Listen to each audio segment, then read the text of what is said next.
তো বন্ধুরা, এই যে দেখো রাত্রে করে বসে আলতা পড়ছি। এই যে দেখো, তোমরা ভাববে রাত্রে করে আমি সাজুগুজু করছি, কিন্তু না। এই যে দেখো আমার আঙুলে এই দেখো পানি ঘা হয়েছে, তার জন্যে এই যে আঙুলের চিপাচিপি গুলোতে ওই দেখো আমি আলতা লাগাচ্ছি।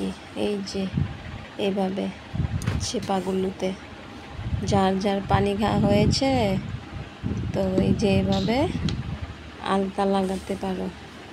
কয়েকদিন আলতা লাগালে দেখবে পানি গা কমে গেছে।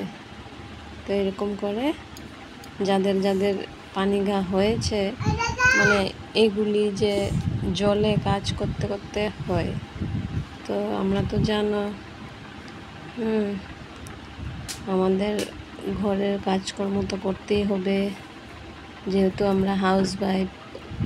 তার জন্য যাদের যাদের এরকম পানি ঘা হয়, তো এরকম করে এই চিপাগুলোতে আলতা লাগিয়ে দেবে। লাগিয়ে দেখবে এক সপ্তাহ, 2-3 দিন, এক সপ্তাহ এরকম মাঝে মাঝে লাগিয়ে দেখবে ট্রাই করে কমে কি না। যাদের যাদের হয় তাদেরকেই বলছি, ঠিক আছে? Bye bye. কেমন লাগছে বলবে আমাকে কমেন্টে। আর যারা যারা লাগিয়ে উপকার পাও কিছু, সেটাও আমাকে বলবে কমেন্ট করে, ঠিক আছে? বাই বাই, টাটা সবাইকে।